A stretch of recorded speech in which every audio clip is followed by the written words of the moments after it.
Olá pessoal, sejam bem-vindos a mais um Papo Xadrez aqui do Grupo U. Hoje, como vocês sabem, estamos ao vivo todas as quintas-feiras, às 11h30. Do meu lado aqui para analisar o cenário, titular da coluna Xadrez, né, do nosso impresso, do nosso online, Wilson Silvestre. Olá, estamos de volta mais uma vez. Obrigado pela companhia.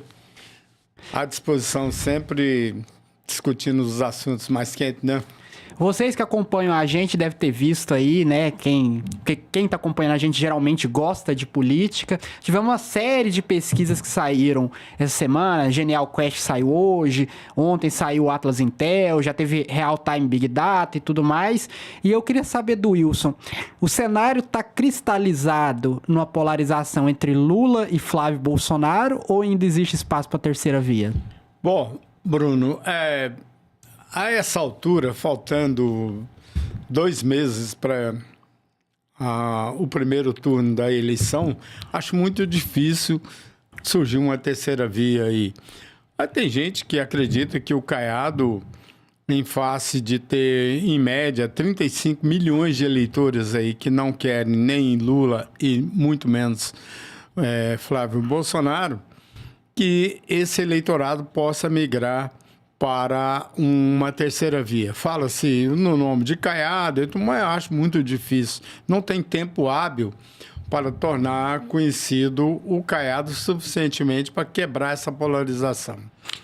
É muito ruim ter uma polarização, porque polarização, você inibe outros candidatos muito mais, talvez, com outras propostas. Você fica centrado dentro de um candidato que a gente sabe o que ele não é nenhuma novidade, ele não traz nenhuma novidade, não melhorou o país, né, que é o Lula.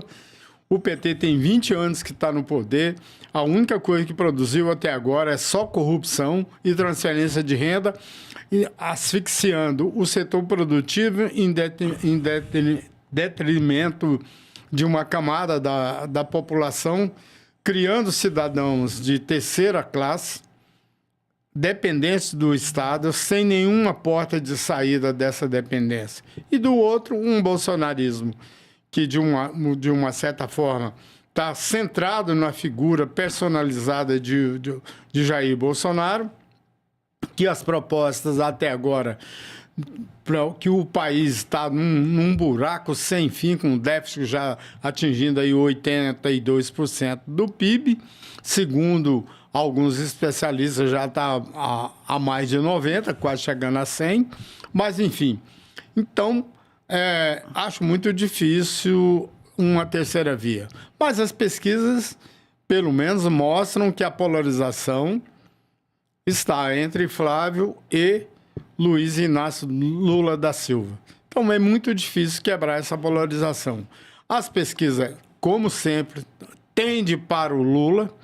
Os jornais, a mídia tradicional tende para o Lula. Até é compreensível que são empresas de negócio e o Lula já gastou mais de 1,5 bilhão em publicidade. Então é óbvio que eles vão torcer para que o Lula, os grandes jornais, o jornalismo, de um modo geral, que é formado na pedagogia de esquerda, tende a apoiar um candidato de esquerda. Então a gente vê essa tendência, isso reflete nas pesquisas. Mas eu tenho minhas dúvidas.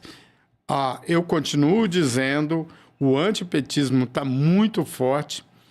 A corrupção no país, nos governos do PT, é assim, algo absurdo.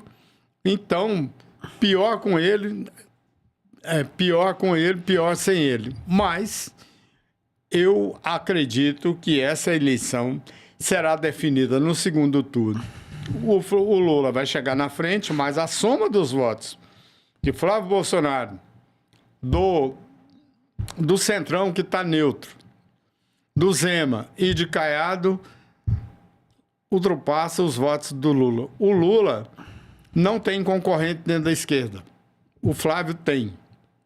Mas o eleitor, repito sempre isso, o eleitor do Lula não vai nunca votar num cara da direita. E muito menos o pessoal da direita, seja eleitor do Caiado, do Zema ou do Renan. O Renan pode ser porque o MBL ou o Missão, hoje o Missão é muito dúbio. A gente não sabe o que... Ele parece aquele grupo anárquico. Quanto pior, melhor. Mas, de qualquer maneira, a soma desses três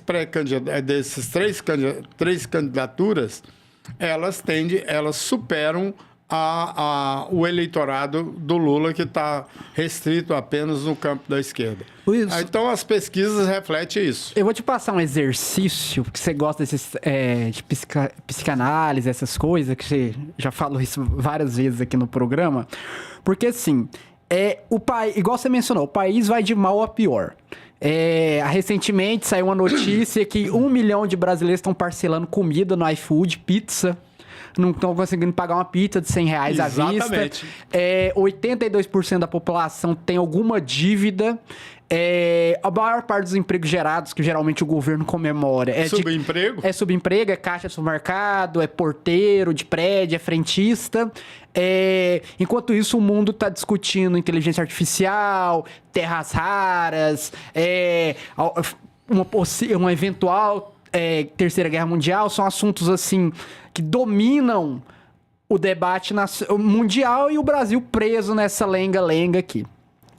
E eu queria saber de você, mesmo com o país com todos esses problemas, avanço das facções, né, e tudo mais, por que o brasileiro ele insiste em discutir pessoas, né, Lula? O Lula é ladrão, o Lula é comunista, o Lula é analfabeto, o Flávio Bolsonaro é rachadinha, é miliciano, é fascista e tantos istas, em vez de discutir os problemas do país que está latente na sociedade. Educação. A pedagogia de esquerda tomou conta da educação. Até então estava lá no início era nível universitário, aí foi baixando. Hoje está no ensino básico. Não é no ensino médio. A criança já entra doutrinado por professores formados da pedagogia de esquerda. Então, o que significa isso? A discussão não é sobre matemática, ciência, biologia, sabe, a tecnologia, futuro. É sobre ideologia. Então, ou essa agenda woke, ou é sobre as pautas identitárias, inclusão não sei das quantas, é isso. Nada concreto que vá fazer com que o país desenvolva. Então, um detalhe, o ranking de educação do brasileiro cada vez caindo. Agora, até a USP, que era uma referência, já caiu demais. Parece que perdeu o espaço para a Católica do Chile. Perdeu totalmente. O que significa isso? Significa que a ideologia ela está destruindo o país. Ela está acabando com o país. Porque o que faz uma nação crescer é você ter uma profusão de ideias, mesmo conflitantes, mas ter uma sustentação, uma base científica acima da ideologia que faça com que todos sejam beneficiários. E isso só se faz por meio da educação. Aqui a universidade está produzindo só militante, então é muito difícil. E, Wilson, assim, a gente fica falando muito de o problema do Brasil é a polarização, é a ideologia, igual você mencionou. Mas, assim, se você pega os grandes países do Ocidente, Estados Unidos, Alemanha, França, Reino Unido, Itália, sempre existiu ideologia. Inclusive, boa parte das ideologias políticas surgiram nesses países. Liberalismo na Inglaterra, o fascismo na Itália, o marxismo na Alemanha, e por aí vai. E são países hoje que essas ideologias ainda existem. Existem partidos marxistas, partidos liberais, partidos ambientais e conservadores e tudo mais.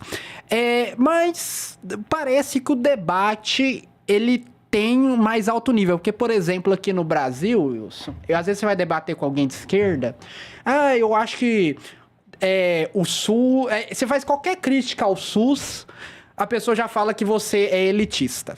Você é contra os pobres, que você quer o pobre morrer na rua, aí fala, você quer igual nos Estados Unidos, que você tem que pagar $5.000 na ambulância, e aí a discussão é nesse nível. Você acha que isso é problema educacional também, né? É educação.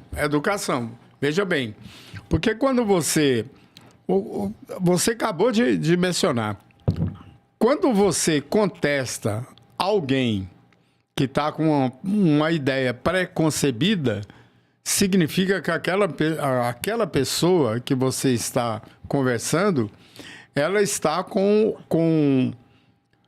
ela está inserida, moldada dentro de uma ideologia comportamental e política. Porque a ideologia política, ela molda o indivíduo de tal forma que ele não aceita outra vertente que não esteja dentro daquela concepção de ideias pré-concebidas em relação à sociedade, em relação ao desenvolvimento, em relação às pessoas. Não, assim, a impressão que eu tenho, Wilson, é que, tipo, para boa parte da sociedade brasileira, o Muro de Berlim não caiu. A gente vai discutir direita e esquerda no Brasil e é formado por uns jargões, assim, tipo... Se você é de direita, você defende... É fascista. Não, você é fascista, você defende a elite, você defende os banqueiros, você sempre defende um trem abstrato. Aí se você é de esquerda, você é comunista, você é socialista, você defende, sei lá, a revolução do proletariado. E assim, é uma discussão muito abstrata, porque, por exemplo, vamos pegar os problemas reais do país. Saneamento básico, criminalidade. Você pode ter discussões... Que entre direita e esquerda, mas não é uma discussão abstrata. Igual, por exemplo, saneamento básico. Se você é de direita, não importa se você é de direita ou esquerda, você é a favor de levar saneamento básico. Tem que levar, até para melhorar o índice do QI da criança. Uma criança que não tem um ambiente saudável... Por exemplo, ela nunca vai ser produtiva. Criou-se no imaginário popular, eu acho que muito por causa dessa pedagogia de esquerda, se você é de direita, por exemplo, você é contra o Bolsa Família, você quer corta pro pobre passar fome e morrer. E se você é de esquerda, você é a favor, sei lá, de desapropriar as fazendas e acabar com a propriedade privada no Brasil. Então, assim, o debate público hoje no Brasil parece quinta série. Não, empobreceu de tal forma... Pelo menos na minha juventude, eu me lembro, tinha o pessoal do Partidão, era de alto nível, os jornalistas, a maioria que eram de esquerda, mas de alto nível, discussão, não é invadir propriedade, redistribuir. A discussão na minha juventude era a melhor redistribuição de renda, e não o Estado ser provedor de uma igual população. Virou hoje. Virou o Estado provedor.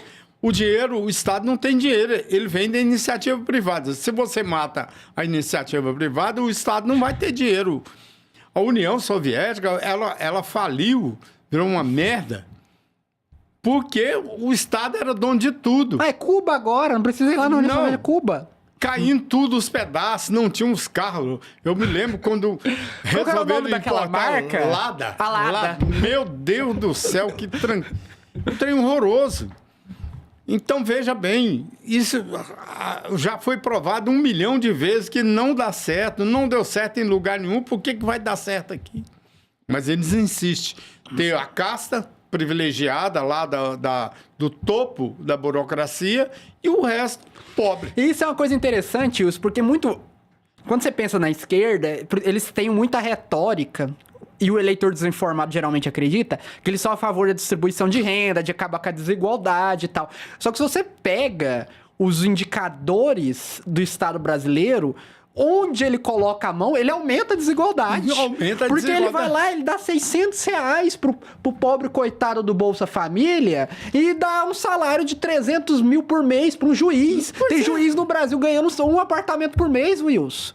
Então, que distribuição de renda é essa? É tipo assim, é uma migalha para setores da sociedade. Aí, não é só juiz, não. Aí tem isenção fiscal. Não, o Ministério Público são as categorias mais privilegiadas que tem no país hoje. É Ministério Público, o Judiciário, Tribunal de Contas. Tribunal de Contas. Essa é uma casta. Está muito, mas muito acima da média dos brasileiros. Não, do mundo. É do mundo. Então, mas não tem como dar certo um país desse. É impossível. E aí você vê a discussão presidencial hoje se dando entre Lula e Bolsonaro e nenhum dos dois toca nesse assunto. O próprio Lula, que se vende como alguém de esquerda, eu não tenho nenhuma fala do Lula contra o super salário. Já percebeu isso? Não. Não tem uma fala. Ao contrário, todas as vezes que tem aumentos para essas categorias da casta, da burocracia, ou seja, da elite política e a elite burocrática do país, nunca tem um voto contrário do PT ou do partido de esquerda. Na verdade, a iniciativa desses projetos são da esquerda. Aí, claro que não vai dar certo.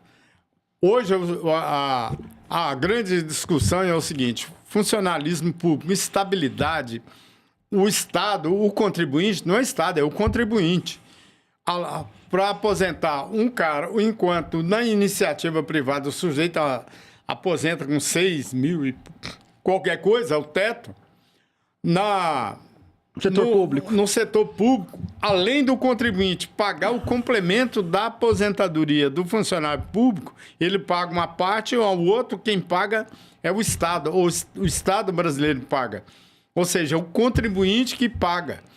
Então, cidadão de primeira classe, cidadão de segunda classe. O trabalhador é de segunda classe, o cidadão privilegiado é de primeira classe. E assim, às vezes, Wilson, tem até um estudo muito interessante, eu esqueci o nome dele, é uma pesquisa, na verdade, de índice de desconhecimento do país. O brasileiro, ele não tem noção nenhuma do país que ele vive. Nada. Porque, igual, Totalmente alienado. Eu fui fazer uma vez eu participei de um debate. E aí estavam falando sobre como que o servidor público ele tem que ser valorizado e que ele precisa de aumento de salário e tudo mais. Geralmente, principalmente professor. E aí você pega hoje um professor da rede pública aqui em Goiânia, ele tira lá seus R$4.000, 30 horas semanais, tem 13º, férias, estabilidade, uma série de benefícios. E eles falam que isso é um absurdo, tá pouco, eles precisam de mais. Só que quando você olha a realidade do país, metade da população ganha menos de 2 salários mínimos. Se você ganha 3 salários mínimos, você já tá nos 10% da população.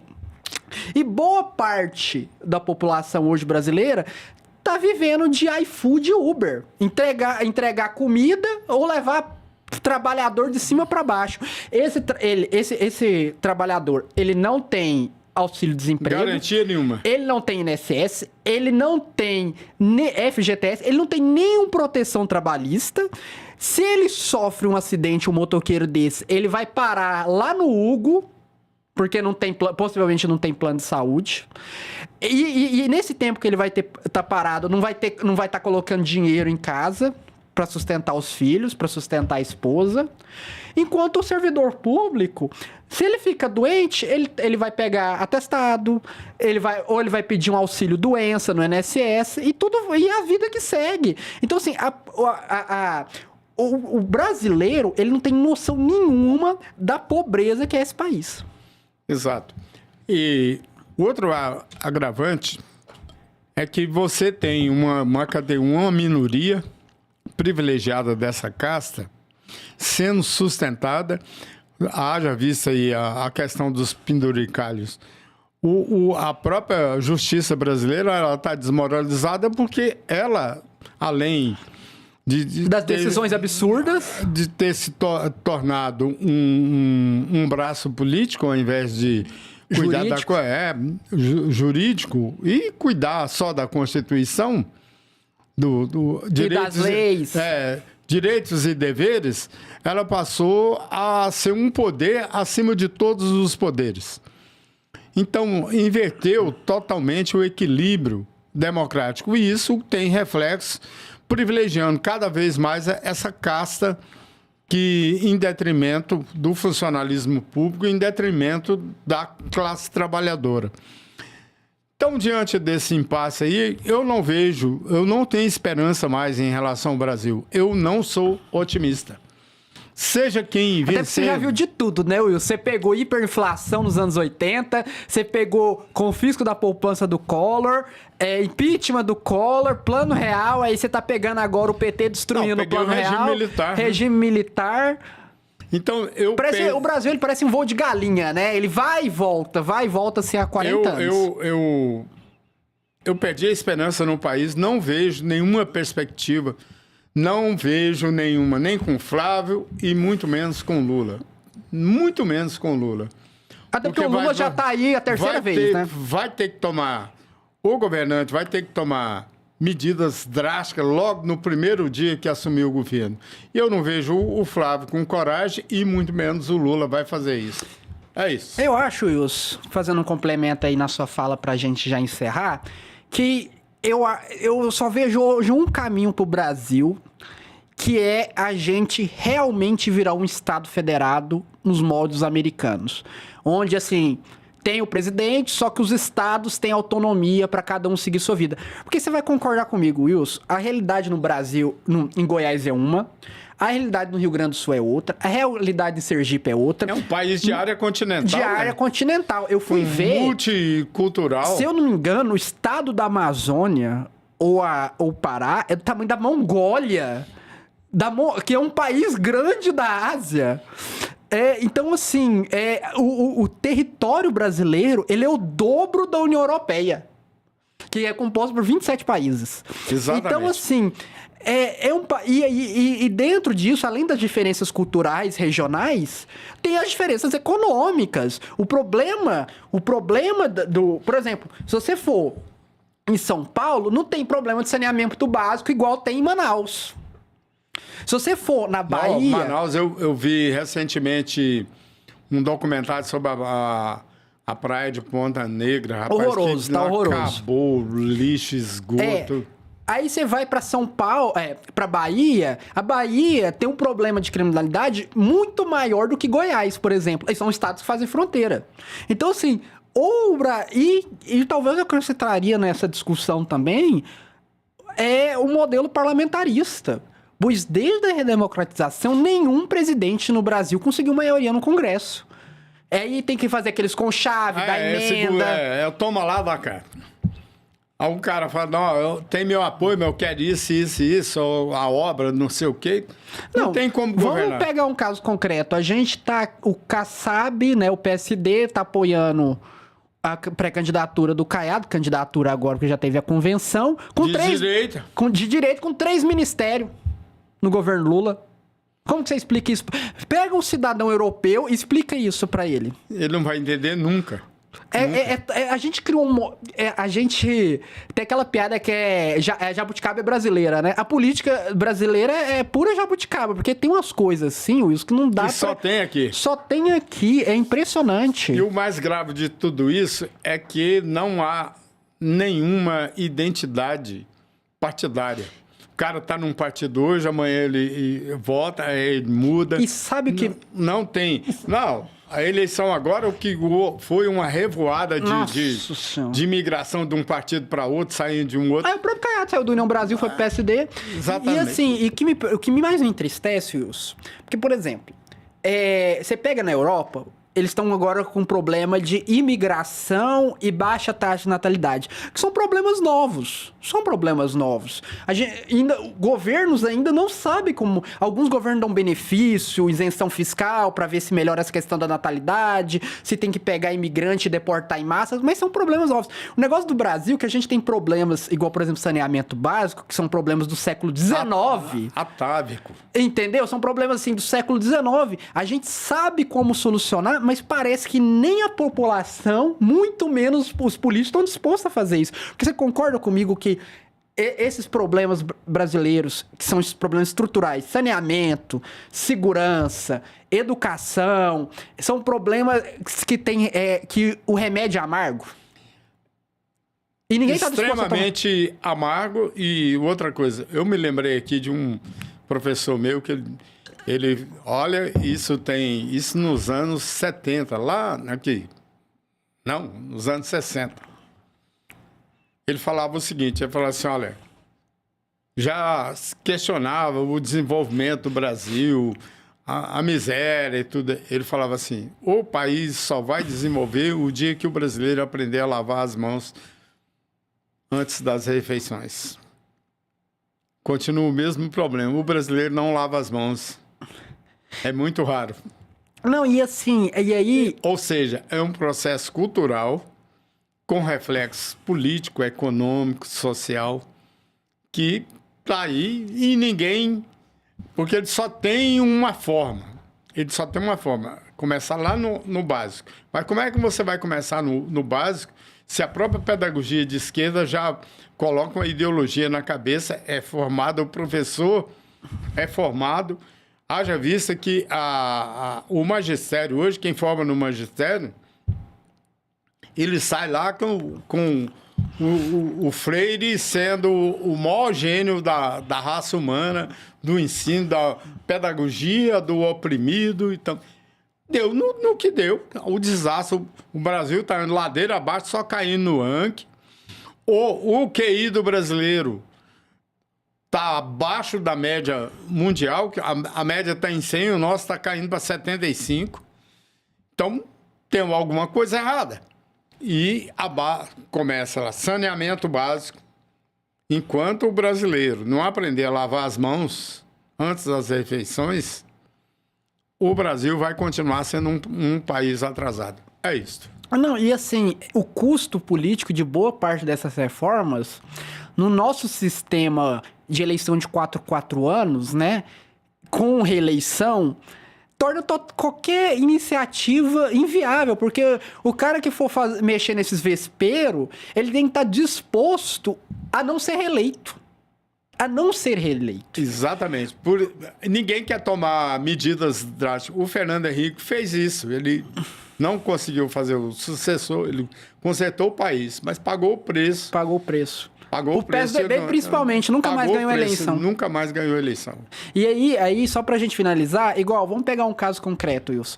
Tem vários estudos da Fundação Getúlio Vargas que falam assim, olha, esse modelo municipalista no Brasil, ele é insustentável, porque os municípios... Os municípios estão quebrados. Eles não arrecadam o suficiente pra pintar o meio-fio, eles ficam dependendo de emendas... Repasse do Fundo de Participação dos Municípios ou emenda... Agora eu não sei que a gente sabe, Wilson, e tá aí na imprensa todos os dias, dos malfeitos que não são feitos com essas emendas, né? Que é famoso, o deputado vai lá, manda a emenda, ele cobra uma cota ali de 10, 20% que volta, que vai... ser usado para pagar a reeleição dele. Então, assim, mas aí a pergunta que fica... Quem que vai enfrentar isso? Porque você vai ter que mandar aí quantos mil prefeitos e vereadores pra rua, Wilson? Porque assim, se a gente for colocar na ponta da caneta, dos 5 mil e tantos municípios no Brasil, ia sobrar 2 mil só. Ou tanto de prefeito que você ia mandar pra rua, ou tanto de vereador que você ia mandar pra rua. Que deputado, que senador vai ter coragem de votar um projeto de lei pra acabar com essa turma? Não tem jeito. Entendeu? Então, assim, chegou num ponto, pode parecer um absurdo o que eu falo aqui, mas nesse modelo democrático que a gente tem, pluripartidário, onde nenhum presidente tem maioria no Congresso, onde todos estão preocupados com a reeleição daqui 4 anos, não vai mudar. É isso, meu caro Bruno. Então, gente, a gente encerra aqui mais um Papo Xadrez. Lembrando que esses melhores momentos vão pro Instagram. Se você não é inscrito, se inscreva aqui no canal e acompanhe também o Hoje, né, Wilson? A gente teve também uma entrevista mais cedo, que vai ao ar agora ao meio-dia, com o deputado estadual, Thales Barreto, que está disputando a reeleição. Então, Wilson, até a quinta que vem, né? Até quinta. A você, muito obrigado pela companhia. Um abraço e fui.